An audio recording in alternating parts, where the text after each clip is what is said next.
Muy buenas tardes. Vamos a dar inicio a la audiencia 22 en el marco del 196 periodo de sesiones. El título de la audiencia es Liderazgo de las mujeres en Haití y la diáspora haitiana. Agradecemos la presencia acá en la sala de Mr. Alex Richard, que es el ministro consejero de la Misión Permanente de Haití, que está acá con nosotros en la sala. Y también nos acompaña por parte del Estado el coordinador de la oficina del Ministerio de la Mujer, quien verifica las condiciones y sus derechos, el señor Emanex Gonzaga. También quiero saludar y dar la bienvenida a los representantes de la sociedad civil, quienes estarán de manera virtual. Y quisiera presentar a quienes me acompañan acá en la mesa principal. Se encuentra la comisionada Gloria Dimis, la relatora de país de Haití, la comisionada Marion Bettel, la secretaria ejecutiva adjunta María Claudia Pulido y un servidor, Estuardo Ralón, presidente de la comisión. A manera de introducción, mencionar que la defensa y la promoción de los derechos humanos enfrenta actualmente una situación marcada por crecientes desafíos que amenazan su garantía y su respeto. Ante estos desafíos es fundamental para nuestra comisión continuar trabajando con la firmeza y compromiso que permita avanzar hacia sociedades que cumplen con las obligaciones convencionales en materia de derechos humanos. Como parte de este trabajo, estamos dando visibilidad y monitoreando la situación en la región y eso lo hacemos mediante distintos mecanismos y uno de esos mecanismos son estas audiencias de carácter público. Estas nos permiten recabar información, datos, puntos de vista que luego analizamos para realizar de mejor manera nuestro trabajo. Lo hemos hecho desde hace ya 67 años y en el marco de estas audiencias pues nos permitimos mencionar y recordar algún artículo específico del reglamento de la comisión. En este caso, el artículo 63 que literalmente dice así. Artículo 63. Garantías. El Estado en cuestión deberá otorgar las garantías pertinentes a todas las personas que concurran a una audiencia o que durante ella suministren a la Comisión informaciones, testimonios o pruebas de cualquier carácter. Dicho Estado no podrá enjuiciar a los testigos ni a los peritos, ni ejercer represalias contra ellos o sus familiares a causa de sus declaraciones o dictámenes rendidos ante la comisión. Asimismo, antes de iniciar la audiencia, quiero solicitar a las partes, tanto al Estado como sociedad civil, que podamos respetar los tiempos de intervención que en esta audiencia eh, estarán de la siguiente manera. Primero, le voy a dar la palabra a la sociedad civil por 20 minutos. Hay un reloj que aparecerá en la pantalla, al cual agradeceré puedan ir verificando para no tener que interrumpirlos. Luego le daré la palabra al Estado por 20 minutos. También agradeceré que puedan verificar ese reloj que marca el tiempo. Y posteriormente la Comisión Interamericana podrá hacer preguntas, comentarios y para ello tendremos 20 minutos. Por último, devolveríamos la palabra a la sociedad civil hasta por un máximo de 12 minutos y también al Estado por un máximo de 12 minutos. Con relación a la accesibilidad, para asegurar que esta audiencia sea inclusiva, solicitamos a todas las personas participantes que inicien sus presentaciones indicando su nombre, su cargo y la organización o institución a la que representa. Posteriormente, cada vez que hagan uso de la palabra, agradecemos que vuelvan a decir su nombre para que las personas con discapacidad visual puedan identificar quién hace uso de la palabra. Del mismo modo, recordamos que estas audiencias disponen de traducción y de subtítulos en Zoom. Cada persona puede activarlos directamente desde sus equipos y puede elegir el tamaño de visualización. También están disponibles para las personas que nos siguen a través de nuestros canales de la CIDH. Así que muchas gracias por su presencia y voy a pasar la palabra a la sociedad civil hasta por 20 minutos. Adelante, por favor.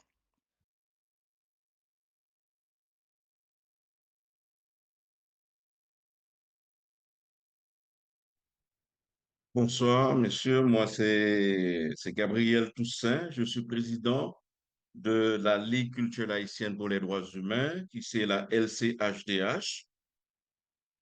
Et euh, je vais directement dans la présentation. Madame la Présidente, Monsieur le Président, Mesdames, Messieurs les commissaires, distingués représentants de l'État, Monsieur Gonzalez, chers participants. La Ligue culturelle haïtienne pour les droits humains remercie la Commission interaméricaine des droits de l'homme pour l'organisation de cette audience thématique consacrée au leadership des femmes haïtiennes en Haïti et la diaspora. Nous saluons l'attention constante portée par la Commission à la situation des droits humains en Haïti, à la nécessité de promouvoir la participation pleine et effective des femmes dans le processus de gouvernance démocratique, de sécurité, de paix et de développement. Aujourd'hui, à travers l'une des, l'une des plus de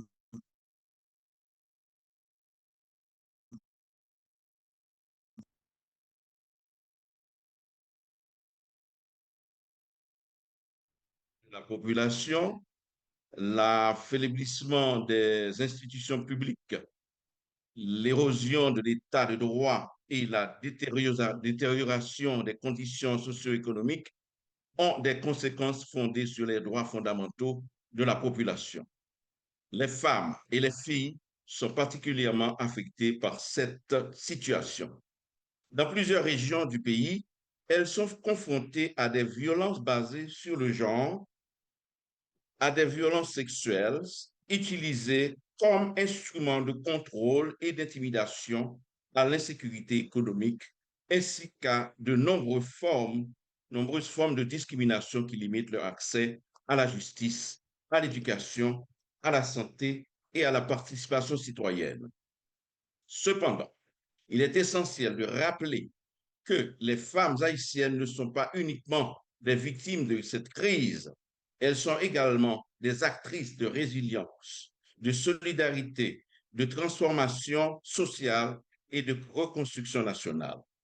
Dans les communautés, elles organisent l'assistance aux familles déplacées, soutien à l'éducation des enfants, développe des activités économiques, assure la cohésion sociale, de défendre les droits humains et participe activement à la prévention des conflits. Malgré leurs contributions essentielles à la suivi et à la stabilité des communautés, leur représentation dans les espaces de décision demeure largement insuffisante. Les femmes continuent d'être sous-représentées dans les structures de gouvernance, les mécanismes électoraux, les processus de négociation politique et les postes de responsabilité. Cette exclusion constitue non seulement une atteinte à l'égalité des droits, mais également un obstacle majeur à la reconstruction démocratique du pays. La LCH souhaite souligner que la participation des femmes n'est pas uniquement une question justice ou équité, elle représente une condition fondamentale pour renforcer les institutions, améliorer la gouvernance, prévenir les conflits et construire une paix durable. Les, les expériences observées dans plusieurs régions du monde démontrent que les femmes participent pleinement au processus de décision, les politiques publiques deviennent plus inclusives, plus transparentes et davantage orientées vers les décisions liées à des populations. Le contexte sécuritaire actuel en Haïti renforce encore davantage cette nécessité. L'insécurité limite la moitié des femmes, réduit leur présence dans les espaces publics et créer des obstacles importants à leurs engagements politiques et civiques. Les femmes leaders, les journalistes, les défenseurs des droits humains et les militantes sont souvent exposés à des menaces, à des actes d'intimidation et à des diverses formes de violence. Dans ce contexte, leur protection doit constituer une priorité pour les autorités nationales ainsi que les communautés internationales. Madame, Monsieur le Président, la SCH souhaite également mettre en lumière le rôle stratégique joué par les femmes de la diaspora haïtienne. La femme constitue aujourd'hui l'un des piliers essentiels du développement économique social d'Haïti. Au-delà des transferts financiers qui soutiennent des millions de familles, les femmes de la diaspora apportent des compétences, des connaissances et une expertise considérable dans le domaine du droit, la santé, l'éducation, l'administration publique, l'entrepreneuriat, la diplomatie et du développement international. Elle participe également à la mobilisation des ressources au plaidoyer international, à la défense des droits humains, au sein des organisations communautaires œuvrant sur le terrain. Pourtant, leur participation au processus décisionnel national demeure encore limitée. La LCH considère que l'intégration effective de la diaspora, notamment les femmes de la diaspora, représente une opportunité majeure pour renforcer la gouvernance démocratique, promouvoir l'inclusion et contribuer à la reconstruction du pays. Nous saluons à cet égard les dispositions permettant une participation accrue de la diaspora au processus électoral.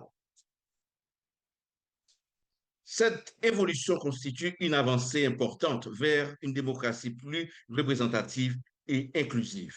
Toutefois, des mesures concrètes doivent être mises en place afin de garantir une participation réelle, sécurisée, accessible et transparente à des femmes de la diaspora au processus électoral et aux mécanismes de gouvernance. Madame, Monsieur le Commissaire, Madame, Monsieur le Président, la LCH formule respectueusement les recommandations suivantes. Première, garantir la participation pleine, égale et effective des femmes dans tous les espaces de décision politique, institutionnelle, économique et sociale. Deuxième, adopter des mesures concrètes favorisant la représentation des femmes dans les institutions publiques et les processus électoraux. Troisième, mettant en place des mécanismes de protection renforcés pour les femmes leaders, les défenseurs des droits humains, les journalistes et les candidates exposés à l'insécurité. Quatre, créer des mécanismes permettant de consultation entre les institutions publiques, les organisations de femmes et les organisations représentantes de la diaspora. 5. Garantir une participation électorale effective, sécurisée et inclusive de la diaspora haïtienne à une attention particulière à la participation des femmes. Sixième, soutenir le programme de formation, de mentorat, de leadership et de renforcement des capacités destinées aux jeunes femmes en Haïti et dans la diaspora. Enfin, encourager l'intégration systématique des femmes dans toutes les initiatives liées à la gouvernance démocratique, à la prévention des conflits, à la consolidation de la paix et à la reconstruction nationale. En conclusion, la LCH réaffirme que les femmes haïtiennes, qu'elles vivent en Haïti ou dans la diaspora, doivent être reconnues non seulement comme des personnes affectées par la crise actuelle, mais surtout comme des partenaires indispensables à la construction de l'avenir du pays. La paix durable, la gouvernance démocratique, protection des droits humains et la reconstruction nationale ne pourront être pleinement réalisées sans leur participation active, effective et sécurisée.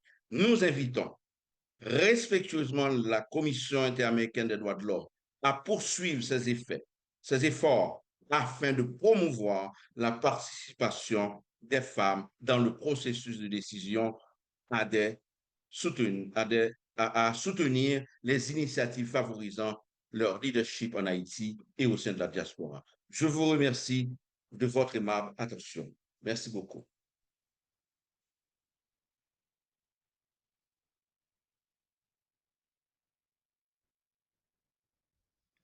Todavía quedan unos minutos, pueden hacer uso de la palabra.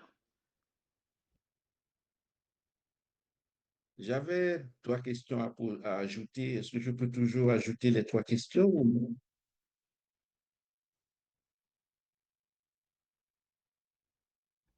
Sí, adelante, quedan 9 minutos y fracción.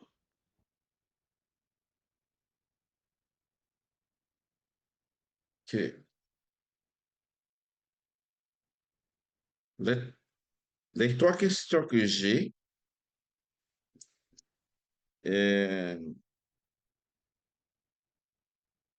quelles mesures concrètes? Les 3 questions sont quelles mesures concrètes? La première question, c'est quelles mesures concrètes et à sortir d'un calendrier du gouvernement haïtien a-t-il mis en place pour garantir que les prochaines élections sont déroulées dans un environnement sécurisé, libre et transparent, notamment dans les zones où les gangs armés font la loi?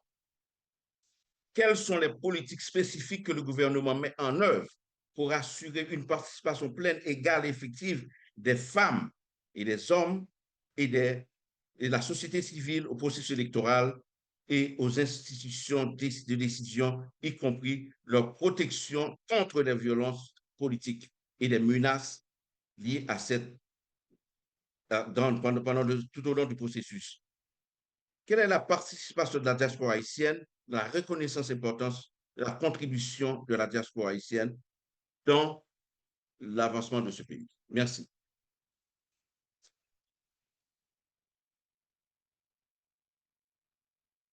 Entiendo que hay otras personas en línea. Si quieren hacer uso de la palabra, este es el momento. Quedan 7 minutos y medio.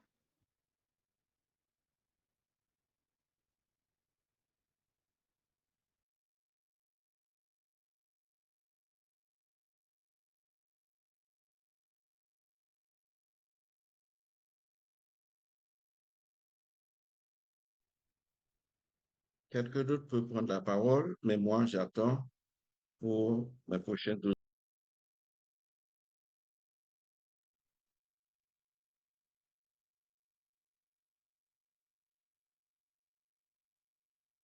Est-ce que c'est l'heure d'intervenir pour le gouvernement haïtien Sí, à travers este le es el ministère de momento. la Condition féminine et de la femme? Si es de la sociedad civil, por favor, este es el momento.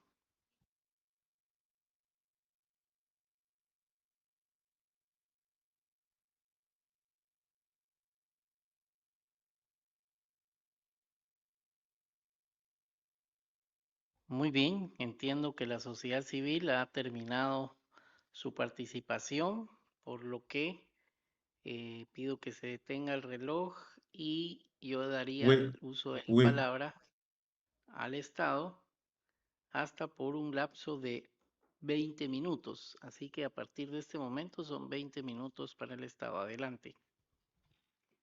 Merci, Monsieur le Président,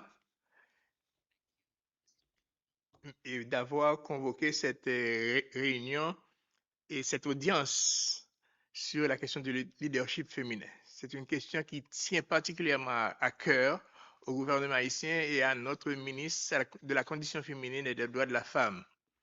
Elle a tenu à se faire représenter par le chef de son bureau, qui est Monsieur Emmanex Gonzague Désir, qui est un vieux routier du ministère de la Condition féminine et des droits de la femme, 31 années de service. C'est un communicateur, il est juriste également, et qui a beaucoup travaillé à mettre en place le ministère de la Condition féminine et qui connaît parfaitement toutes les actions menées par le gouvernement haïtien depuis ces dernières années en faveur des femmes. Donc, je lui cède la parole donc, pour qu'il fasse son intervention et éventuellement, je reviendrai ensuite pour quelques autres petites précisions s'il y a lieu. Merci.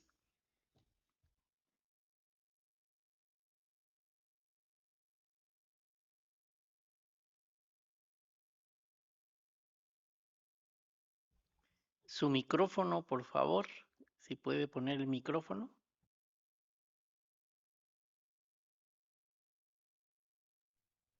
Monsieur Gonzalez, ouvrez. Oui, oui, OK, j'ouvre maintenant. Merci, Monsieur l'ambassadeur, Monsieur le Président, Mesdames et Messieurs les commissaires, Mesdames et Messieurs. J'ai l'honneur de prendre la parole à cette audience au nom de Madame Pédrica Saint-Jean, ministre de la Condition féminine et des droits de la femme de la République d'Haïti, que je représente en ma qualité de coordonnateur de son bureau. Je remercie la Commission interaméricaine des droits humains de nous offrir cette tribune pour présenter les efforts entrepris par le gouvernement haïtien en faveur du leadership des femmes, de leur participation aux espaces de décision et de la protection de leurs droits fondamentaux. Il faut dire en Haïti, les femmes sont le potomitan de la société. Cette expression créole traduit une réalité profondément ancrée. Elle constitue le pilier de la famille, de l'économie, de la solidarité communautaire et de la résilience nationale. Dans un contexte marqué par des crises multiples, ce sont elles qui, chaque jour, maintiennent la cohésion sociale et assurent la survie de nombreuses communautés. Le gouvernement de la République entend faire en sorte que cette réalité sociale se traduise également dans les espaces de décision et de gouvernance. À cet égard, la Constitution de 1987 consacre le principe d'un quota d'au moins 30% de femmes à tous les niveaux de la vie nationale, notamment dans les services publics. Cette disposition constitutionnelle constitue le socle de notre politique nationale visant à promouvoir une représentation plus équitable des femmes dans les instances publiques. Ce principe est également repris dans la politique nationale d'égalité femmes-hommes 2014-2034 qui fait de la participation des femmes aux instances décisionnelles l'une de ses orientations stratégiques. Cette politique s'inscrit dans le prolongement des 12 domaines critiques de la plateforme d'action de Beijing et de l'objectif de développement durable numéro 7 des Nations Unies consacré à l'égalité entre les sexes et à l'autonomisation des femmes. Pour l'État haïtien, la participation égale des femmes et des hommes aux responsabilités publiques constitue un indicateur essentiel de la qualité de la démocratie. Une gouvernance inclusive est une gouvernance plus représentative, plus légitime et plus efficace. C'est pourquoi le gouvernement encourage les femmes à mettre pleinement à contribution leurs compétences, leurs qualifications et leur expertise. Cette volonté se traduit notamment par des initiatives de renforcement des capacités d'accompagnement, de mentorat et de coaching destinées aux femmes leaders afin de favoriser leur accès aux fonctions électives et administratives de plus haut niveau. Mesdames, Messieurs, le ministère de la Condition féminine et des droits de la femme œuvre également à identifier les femmes disposant d'un fort potentiel de leadership afin de les accompagner dans leur parcours professionnel et politique.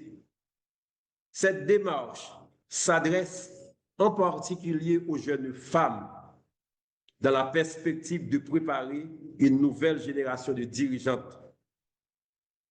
Aujourd'hui, cette volonté politique se traduit déjà par des résultats concrets. Le gouvernement dirigé par le Premier ministre, son Excellence Alix Didier Fils-Aimé, compte 5 femmes ministres sur un total de 18 membres, soit près de 28% de l'effectif gouvernemental.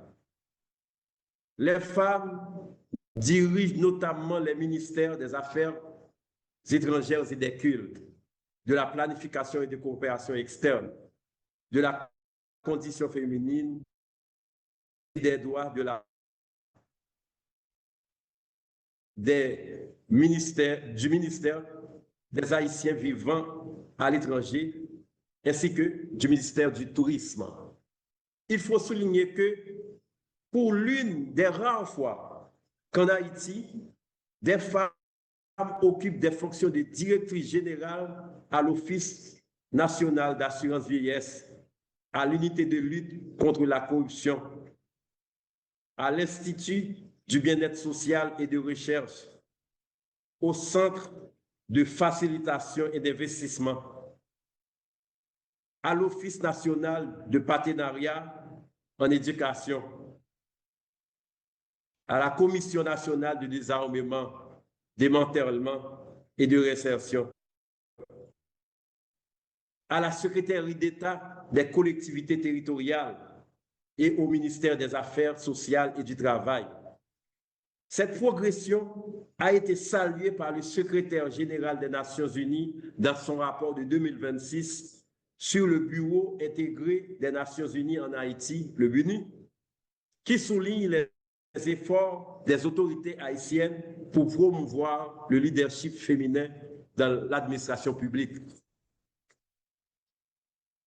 Au-delà de la composition du gouvernement, des femmes occupent aujourd'hui des responsabilités importantes au sein de l'administration publique, notamment à la tête des directions générales, des secrétariats généraux, des missions diplomatiques, d'organismes autonomes et de services déconcentrés de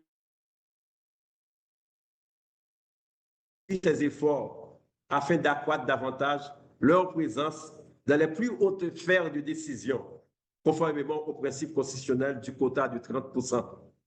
Selon les données de l'Office de management des ressources humaines, les femmes représentent environ 33%, soit le tiers des effectifs de l'administration publique en Haïti. 36% occupent des postes de direction.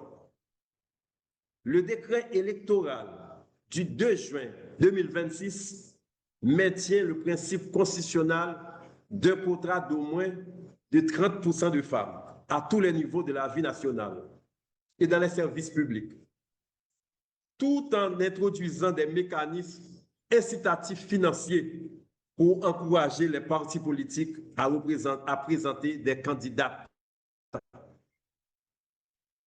Le décret électoral du 2 juin 2026 introduit plusieurs mesures favorables à la participation politique des femmes.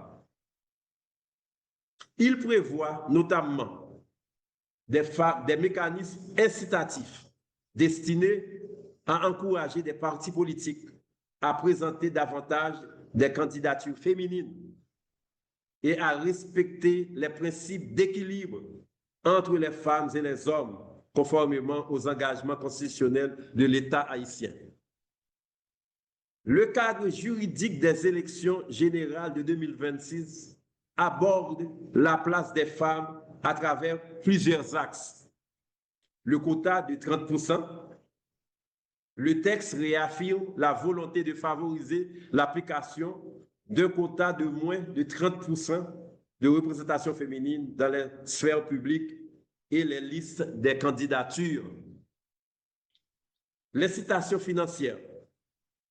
Plutôt que de se limiter à des contraintes pures, le décret met l'accent sur des avantages ou des incitatifs liés au financement des partis politiques qui investissent activement dans la promotion et le soutien des candidates aux différents scrutins.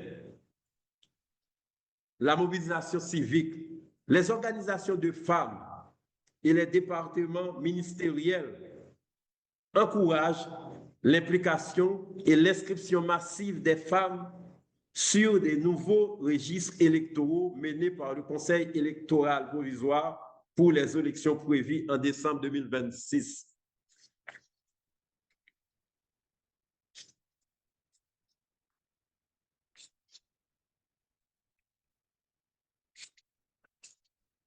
S'agissant de la participation publique, le ministère de la Condition féminine et des droits de la femme a organisé en décembre 2025 les premiers états généraux sur la participation politique des femmes et les violences électorales.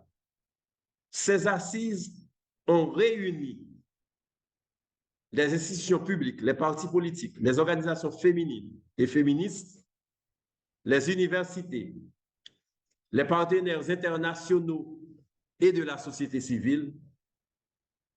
Elles ont débouché sur l'adoption à l'unanimité d'un acte de déclaration nationale et d'engagement qui constitue aujourd'hui une feuille de route nationale visant à accroître la représentation politique des femmes, à prévenir les violences électorales fondées sur le genre et à promouvoir un environnement politique plus inclusif.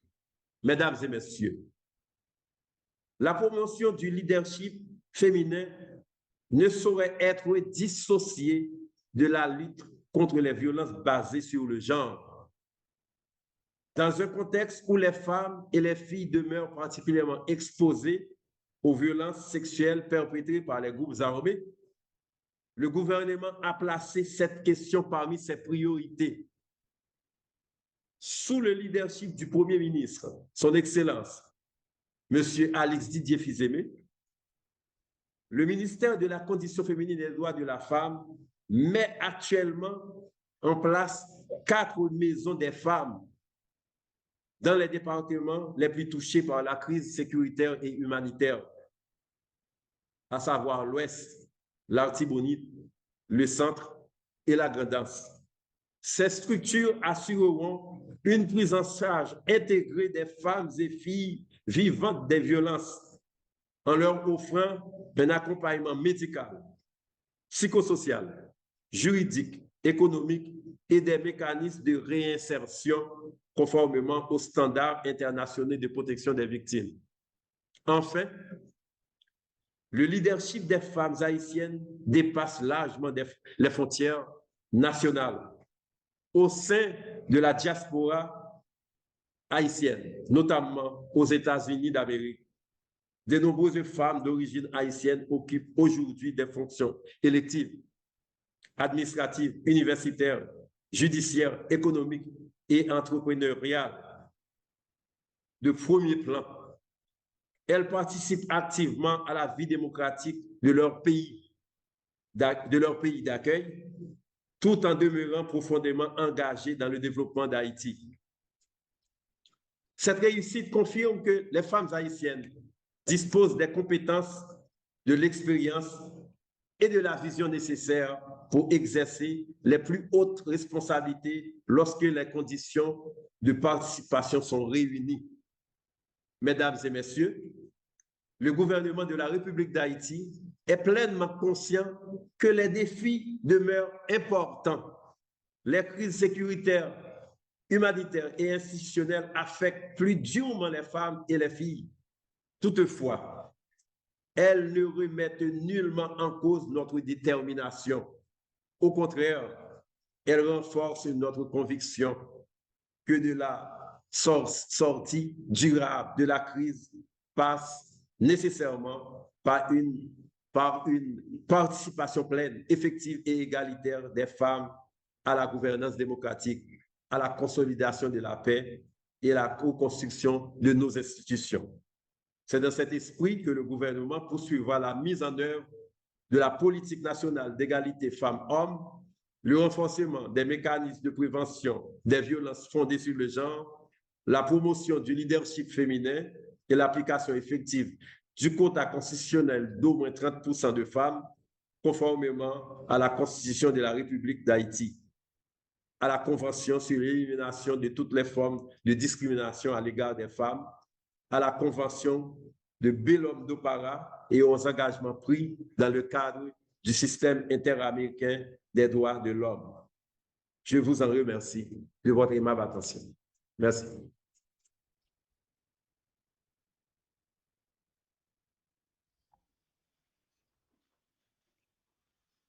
Muy bien, muchas gracias. Agradecemos al Estado también por su intervención. Pasamos ahora al momento en que interviene la Comisión Interamericana de Derechos Humanos y vamos a iniciar con la intervención de la relatora de país, la comisionada Marion Bettel. Thank you very much, President Ralon, and for giving me the floor. And I also thank the civil society organization for making this request to the Commission for this hearing. And I thank the State Party for its presence here and its responses to this issue of Haitian women in leadership and decision making. I want to start by talking about what the Commission's position is on the human rights in Haiti and women. So in its country report on Haiti in 2023, the Commission noted the structural weakening of democratic institutions between 2018 and 2022, as well as the worsening of insecurity due to the actions of armed groups. In this context, the Commission has repeatedly highlighted the national emergency of sexual violence against women, girls, and adolescents, which armed groups use as a tool for extortion and amid a climate of near total impunity.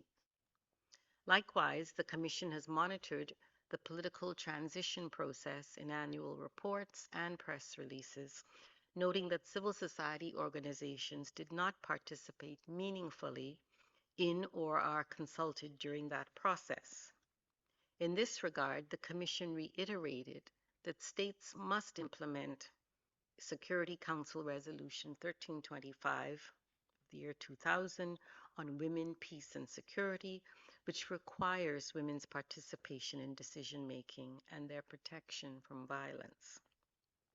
In this regard, the Commission has indicated that women's participation in the development of crisis management and resolution strategies is crucial to adequately addressing the distinct causes and consequences of violence against women, both in ordinary contexts and during crises. And therefore, it has called on states to create and institutionalize spaces that guarantee women's participation at all levels of decision-making and at all stages.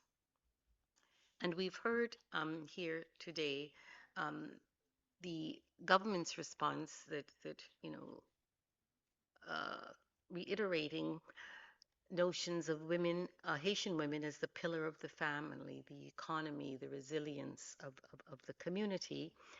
Yet this is not translated into political decision-making and leadership positions.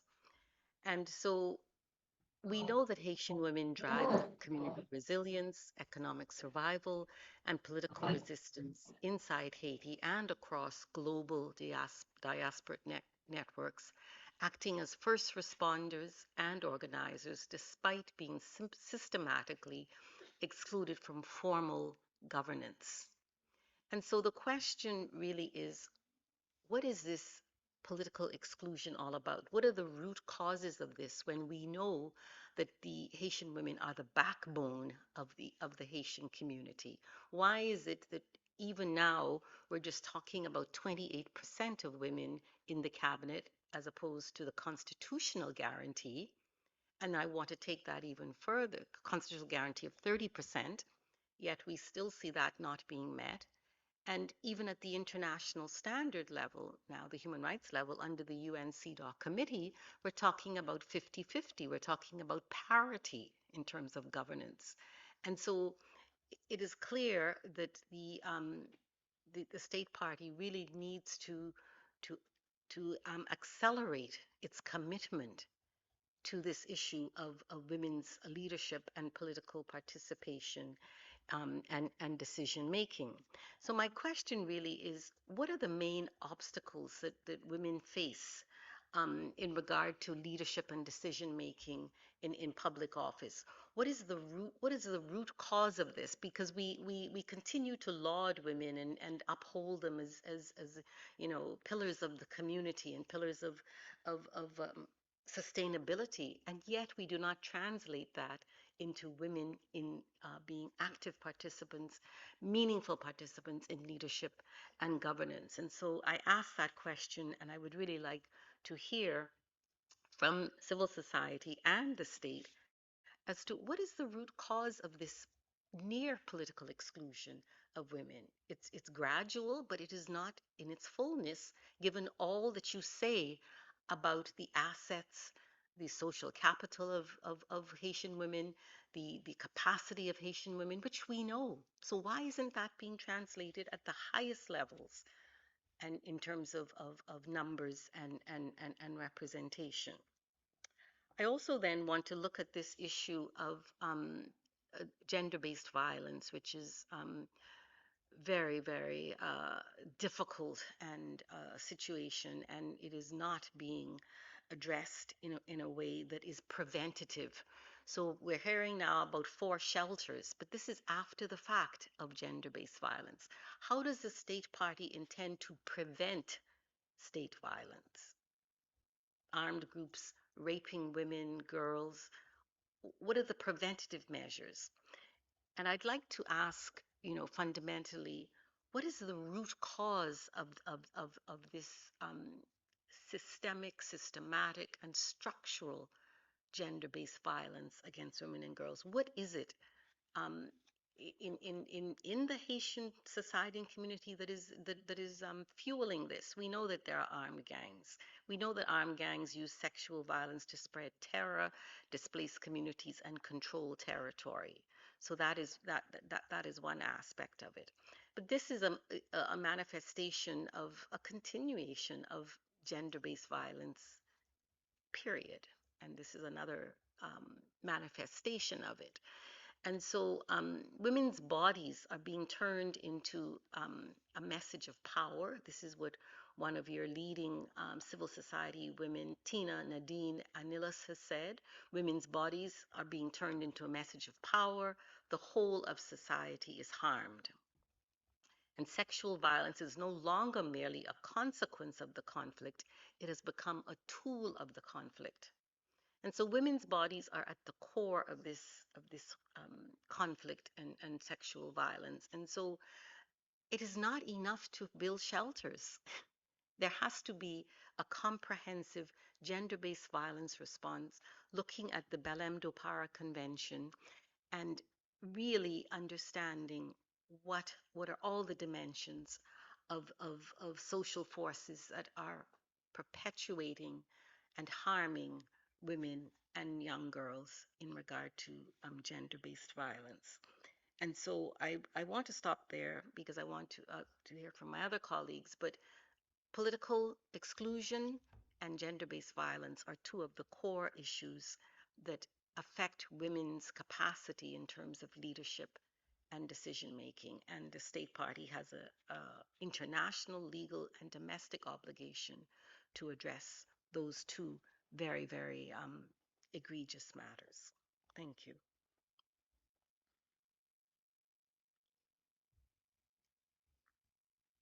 Muchas gracias. Gracias, comisionada Bethel.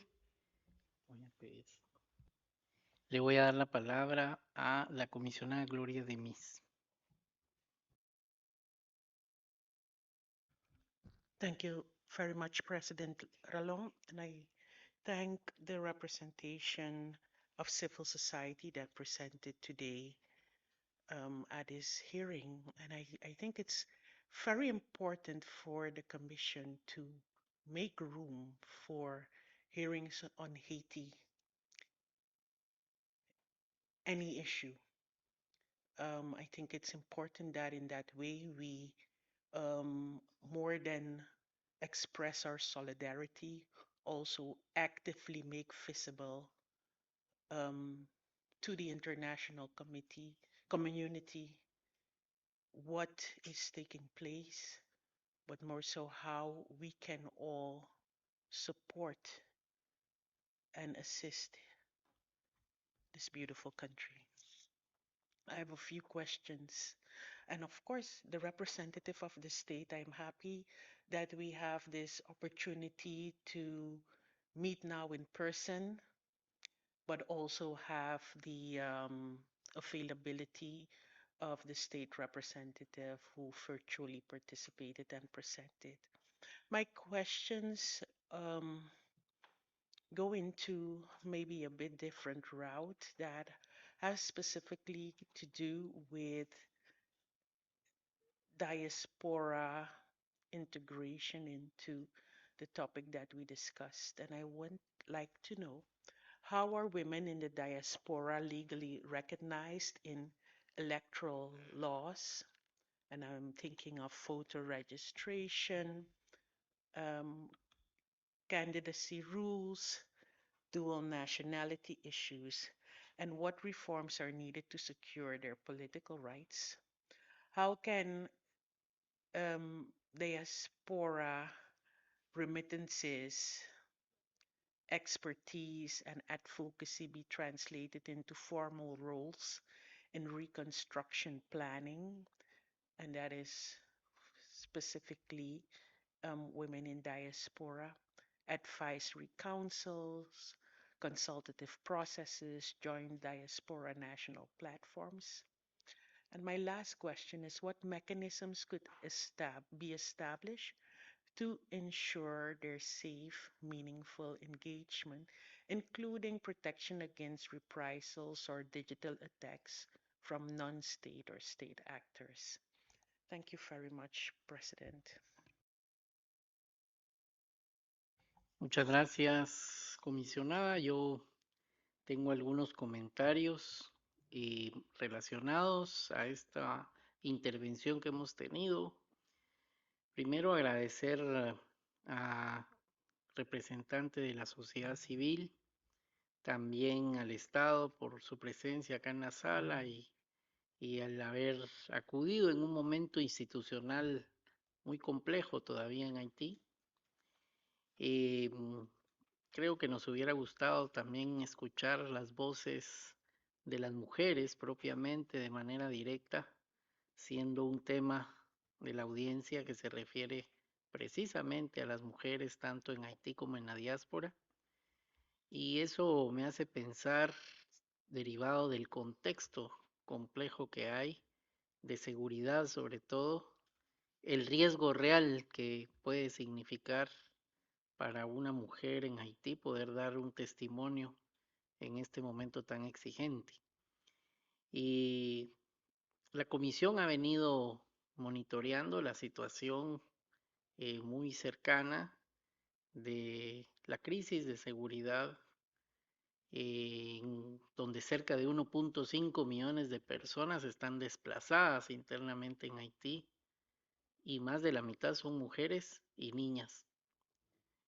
Solo en el primer semestre del 2026 se registraron más de 5.500 casos de violencia de género. Cerca del 70% fueron violaciones y más de la mitad de las víctimas eran mujeres desplazadas. A ellos se suman más de 110,000 retornos forzados en lo que va del año, una cuarta parte mujeres. Y muchas de ellas pues van a zonas que están bajo control de grupos armados y sin duda alguna la vida cotidiana se vuelve una situación dramática. La participación de las mujeres pues es una obligación jurídica, se mencionó en la audiencia pues el artículo 23 de la Convención Americana, la Convención de Belém do Pará, se podría mencionar las resoluciones del Consejo de Seguridad y pues dentro de las cifras que se manejan el monitoreo, la cuota constitucional del 30% de participación de las mujeres, pues es una cuota que reiteradamente ha sido un desafío mantenerla realmente vigente y que sin duda alguna es algo muy importante, dado de que pues se ha estado modificando la fecha del evento electoral, pero cuando se dé ese evento electoral es una oportunidad de poder cumplir con esa obligación de cuota constitucional. Es parte de lo que también hemos recibido en el monitoreo, que han habido ya una norma, una disposición del Consejo Electoral Provisional de rechazar listas con menos del 30% de las mujeres. Sin embargo, pues una de las situaciones será cómo en la práctica efectivamente pues eso ocurre en su momento, ya que más que una norma, una regla, el desafío es poder proteger a una mujer candidata que pueda estar amenazada o que no pueda votar porque está desplazada y perdió sus documentos. Además que hay escenarios de violencia digital, que es un mecanismo que va expulsando a las mujeres del espacio público. Así que sin duda alguna, el hecho de que esta audiencia ocurra nos permite a nosotros, como les decía al inicio, recopilar información y señalar aquellos puntos que nos preocupan. Nos preocupan porque sin duda alguna dentro de la solución a una problemática tan compleja como la de Haití pasa por una participación de las mujeres en esa reconstrucción institucional, no solo de la democracia, del Estado de Derecho, sino del respeto de las obligaciones de derechos humanos y obligaciones convencionales que Haití pues ha suscrito y del cual es parte. Yo quisiera preguntar, sobre todo ante esta situación de seguridad, ¿qué se puede hacer respecto, y la pregunta va abierta a tanto sociedad civil como al Estado, para tomar medidas de protección eficaces que permitan la participación de las mujeres en el espacio cívico? Si hay algo que dentro de la situación tan complicada se le haya dado un énfasis de un enfoque diferenciado para que puedan efectivamente participar en ese espacio cívico en Haití. Y lo otro es básicamente también preguntar sobre aspectos que puedan ser de esa violencia digital, de ese ataque que puede estar expulsando la participación de las mujeres en la toma de decisiones. Esa sería la otra pregunta. ¿Y cómo ven ustedes la diáspora haitiana como posibles observadores o que acompañen los cambios que Haití necesita dar para reconstruir su institucionalidad y su democracia? ¿Alguna reflexión o algún comentario al respecto? Esas serían mis preguntas y con esto daríamos fin a la participación de la comisión. Si no da tiempo a responder, si no hay un dato que esté a la mano, pues nos pueden hacer llegar las respuestas a la comisión por los canales de correo electrónico y demás puntos de contacto de la comisión. Pasaríamos entonces a la parte final de la audiencia, donde le daríamos la palabra para comentarios a la sociedad civil hasta por 12 minutos.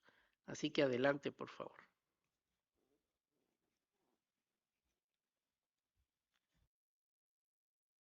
Merci, Monsieur le Président Edouard. Merci encore, Madame Betty et Madame Gloria, pour votre intervention par rapport à ma présentation. Je vois que vous avez bien pris connaissance de l'ampleur de la situation et les conditions humaines.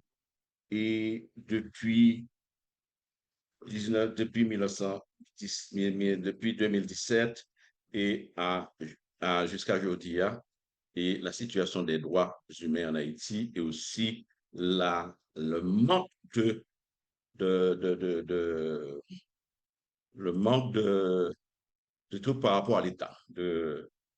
Vous m'avez posé une question, vous avez posé une question, mais spécifiquement, vous aimeriez avoir une réponse de la société civile. Nous aimerions bien répondre à cette question par rapport à l'espace civique, mais c'est très impossible pour nous comme société civile. Mais l'État est bien placé pour répondre. Comment l'État et quel mécanisme, quels moyens que l'État par rapport à l'insécurité de l'empire des gangs, c'est la question que j'allais poser aussi à l'État. Et, est-ce que le gouvernement estime-t-il que les conditions sont réelles, réunies pour organiser des élections crédibles et inclusives en Haïti, plus spécifiquement pour donner la chance aux espaces civiques, dont les organisations de la société civile, les OSC, les organisations de femmes sur le terrain pour apporter leur participation. Monsieur le Président, malheureusement, je ne suis pas mon organisation est là pour dénoncer, pour observer, mais nous ne sommes pas là pour donner des réponses. Cette réponse-là, c'est par rapport avec l'État, parce que c'est eux qui ont l'autorité pour faire et exécuter. Et encore une fois, merci à Mme Betty. Vous avez parlé aussi par rapport à la participation des femmes et aussi la loi électorale qui est la chose la plus importante. Vous avez posé une question très, très importante, c'est par rapport à l'intégration des femmes de la diaspora dans la loi électorale. Quelle provision que la loi électorale met en place, quel mécanisme met en place pour la participation et quel mécanisme par rapport à la participation des femmes et haïtiennes dans la diaspora. Et je vais retourner encore sur l'État pour mes 12 minutes. Je vais juste profiter de ces deux questions. Je voudrais demander aussi à l'État, quelle garantie que le gouvernement offre-t-il pour assurer la participation et la protection des femmes et des filles et la société civile et la population pour qu'ils puissent participer à cette élection? Est-ce que les élections sont possibles en ce moment même en Haïti? Parce que la loi électorale, c'est comme ça, c'est pas vraiment, il n'y a pas vraiment la participation des partis politiques, il y a des tas de choses, des claims, des problèmes. Est-ce que l'État a pu répondre à ce genre de problèmes? Merci beaucoup, Monsieur le Président.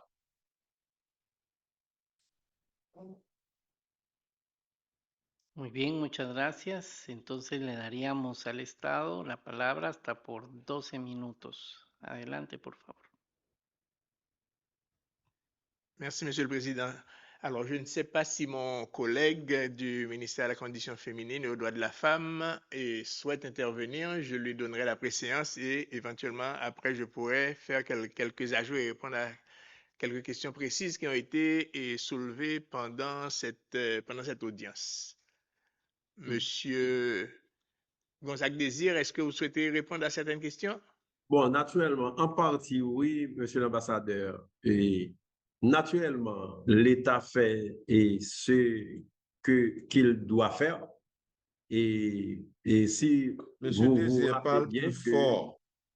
Allô? Vous Parle plus m'entendez? fort. Vous m'entendez? Très loin. Oui, mais je suis prêt. Et je vous écoute très bien. Je vous entends très bien. Alors, l'État fait ce qu'il doit faire pour assurer la sécurité et avant, pendant et après les élections. Et vous savez, dans le cadre de la coopération internationale, on devrait avoir la force de répression et, contre les gangs. Et ça viendra petit à petit.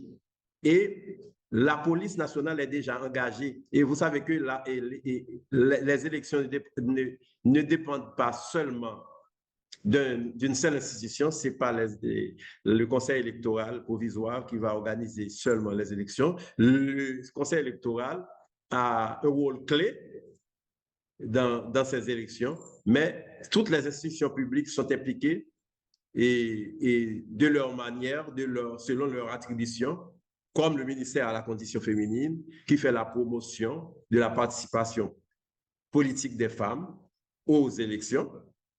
Mais il faut dire que il y a beaucoup de défis à relever avant et pendant et après les élections au niveau de la sécurité dont vous mentionnez. Mais il y a des avancées quand même parce que la police nationale est déjà engagée dans plusieurs quartiers et au niveau surtout de la capitale pour combattre les gangs. Et je ne dis pas pour autant que les gangs sont déjà disparus, non, mais on essaie de tenir avec le peu de moyens que l'institution a pour combattre les gangs. Et en attendant le déploiement de la force de répression anti-gang. Monsieur l'ambassadeur, si vous pouvez enchaîner, donc je vous donne la parole. Bien sûr. Je prends avec plaisir la parole pour répondre à certaines interrogations précises qui ont été formulées par les honorables membres de la commission. Et elles sont nombreuses les questions. On n'aura peut-être pas le temps de les adresser toutes, mais je pense qu'il faut rétablir certaines vérités. Oui, en Haïti, il y a un problème sérieux d'instabilité et d'effondrement des institutions. Et tout le travail qui est en train d'être fait par les gouvernements de transition, c'est d'essayer de créer les conditions pour remettre les institutions en marche. L'insécurité frappe indistinctement tout le monde, femmes, hommes et beaucoup les enfants, ça qu'on ne mentionne pas suffisamment. Il y a beaucoup d'enfants qui sont victimes également de l'insécurité. Il y a un rapport des Nations Unies qui vient de sortir qui démontre que dans les effectifs des gangs, plus de la moitié sont des enfants mineurs. Et c'est vrai que les femmes et les filles, vous avez, Madame Bettel a utilisé le mot que le corps des femmes est utilisé comme champ de bataille, comme moyen d'intimidation et de pression. Et c'est la préoccupation principale pour les Haïtiens et pour le gouvernement de travailler au rétablissement de l'autorité de l'État, à la reprise du contrôle des territoires. C'est un travail énorme et immense parce que ça fait longtemps que ça dure. Et vous savez que nous n'avions pas d'armée vraiment en Haïti pour faire face. Nous avions seulement une police et la police devait faire ce travail pour lequel il n'était pas entraîné. On est en train de remonter le niveau des effectifs de police. Beaucoup de policiers ont quitté. Il y a une attrition régulière dans les forces de police avec des gens qui partent et qui quittent le pays. Le gouvernement a fait un effort particulier avec le projet P4000 pour augmenter les effectifs de la police et en même temps, on est en train de reconstruire notre armée. C'est la raison pour laquelle, effectivement, le gouvernement haïtien avait sollicité un appui international qui a mis du temps à venir, mais on a des raisons d'espérer qu'ils ont déjà commencé à se déployer et qu'ils se déploieront pour permettre effectivement de restaurer un minimum de sécurité indispensable pour la tenue des élections. Et je pense qu'il est un petit peu, disons, excessif de dire que les femmes sont exclues de la gouvernance formelle. Le représentant de la ministre a fourni des chiffres. Le quota de 30% est un quota prévu dans la Constitution. C'est le minimum qu'il faut atteindre. L'idéal, effectivement, ce serait la parité. La parité, ce serait l'idéal, mais bon, il y a peu de pays sur la planète qui ont atteint ce niveau de parité. Mais dans l'administration publique, 36% du personnel de l'administration publique, ce sont des femmes. 33% au niveau des postes de direction. Nous avons des femmes ministres. Nous avons eu, la situation n'est pas statique, nous avons eu des femmes premiers ministres et même présidents de la République. Donc, quelque part, c'est une question qui est un souci effectivement pour les Haïtiens et qu'on y travaille. Bien entendu, la situation dans laquelle nous nous trouvons, ça affecte tous les paramètres, y compris la situation des femmes. Mais pour faire la promotion des femmes et faciliter leur participation, effectivement, j'ai avec moi la loi électorale. Bon, je ne vais pas vous ennuyer en citant des articles, mais le texte a prévu des mesures incitatives pour encourager les partis politiques à présenter des candidats femmes, des mesures incitatives très, très importantes. Et même au niveau des élections locales, et bon, vous ne le savez peut-être pas, mais les municipalités sont dirigées par des cartels de trois membres. Et il y a une exigence que dans chaque cartel, il y a au moins une femme. Donc, quelque part, il y a des mesures qui sont prises, il y en a beaucoup d'autres qu'il faut prendre. La question de la sécurité, c'est la question essentielle et fondamentale. Les personnes déplacées constituent constituent un problème majeur et même qui interfèrent dans l'organisation même des élections. Il y a des dispositions qui ont été prises justement pour faire face à ce problème des personnes déplacées. Des dispositions ont été prises pour ouvrir l'inscription des électeurs, pour que les électeurs puissent venir s'inscrire là où ils se trouvent, là où les électrices aussi se trouvent. Et dans des lieux où ils se sont réfugiés, ils peuvent aller s'inscrire et le jour des élections, ils et elles pourront participer aux élections dans leur nouveau lieu de résidence. En attendant que, effectivement, c'est pas avec un coup de baguette magique que l'on va parvenir à faire revenir tout le monde dans leur logement et dans leur quartier respectif. Le temps avance, mais je voulais dire quelque chose sur la diaspora. La diaspora haïtienne, c'est énorme. Bon, on le chiffre pas de manière exacte, mais on parle de 3 millions de personnes. Et bon, je n'ai pas le pourcentage de femmes au niveau de la diaspora, mais elles sont importantes et elles sont toutes victimes de cette question de déportation. Vous savez, il y a beaucoup de femmes qui sont parties dans le programme TPS et qui vient d'être annulé. Donc, ces gens-là, du jour au lendemain, étaient tout à fait légalement présents aux États-Unis, travaillaient régulièrement et avaient leur vie. Et du jour au lendemain, on met fin au programme TPS, donc ce qui les rend illégales et susceptibles d'être déportés. On parle de 300 000 personnes, dont un grand pourcentage de femmes. Nous avons le problème des personnes déportées de la République dominicaine. Il y a énormément de problèmes à ce niveau. Toutes les femmes qui vont en République dominicaine pour accoucher et trouver des soins de santé et qui se font arrêter, déporter dans des conditions pas toujours très respectueuses des droits du droit international. Pour le vote des gens de la diaspora, c'est extrêmement compliqué dans le pays pour s'assurer de faire voter tout le monde présent dans le pays.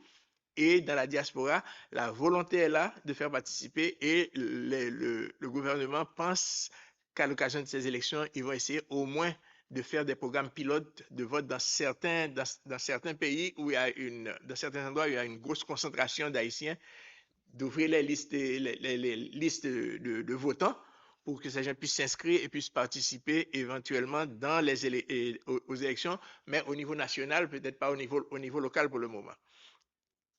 Et quelqu'un a fait une remarque sur les refuges. Les refuges, je crois qu'ils sont indispensables parce qu'il y a des victimes. Le président a indiqué le chiffre de 5 000 et quelques personnes violées. Il faut un soutien et un appui particulier à ces femmes qui sont victimes de ces crimes graves et de l'ensauvagement de leur corps. Bien entendu, ce n'est pas la solution finale. La solution finale, c'est la restauration de la sécurité, la restauration de l'autorité de l'État et surtout mettre en place un système de justice qui puisse punir les coupables. Ça, c'est l'un des problèmes que nous avons également. c'est toutes les institutions de l'État sont en difficulté, y compris le système judiciaire. Et les chiffres qu'on donne pour les femmes qui sont victimes de violences, ces chiffres peut-être sont sous-estimés parce qu'il y a beaucoup de femmes qui ne vont pas déclarer, qui ne portent pas plainte, qui ne vont pas déclarer qu'elles ont été violées. Bon, je crois qu'avec le ministère de la Condition féminine, j'ai pris des notes sur plusieurs questions qui ont été posées. Et comme le président l'a demandé, et que je vois qu'il ne me reste que 30 secondes, donc je pense qu'on va pouvoir préparer un texte et répondre aux différentes questions qui ont été soulevées à la satisfaction de la Commission, tout en sachant que la situation en Haïti est difficile, très difficile, mais nous luttons pour rétablir la situation et pour remettre ce pays en état de marche parce que c'est un pays qui a énormément de potentiel et qui peut travailler pour que ses citoyens et ses citoyennes puissent vivre dans des conditions acceptables de paix, de sécurité et une situation économique qui leur permette de vivre, de ne pas être obligés de s'exiler à l'extérieur pour être déportés dans des conditions que nous savons. Je vous remercie. Muchas gracias al Estado por sus respuestas y esperamos también esa información adicional de lo que no haya dado tiempo. Creo que ha sido muy importante poder tener esta audiencia en el marco del periodo de sesiones, así que muchas gracias por su presencia. Damos por cerrada la audiencia.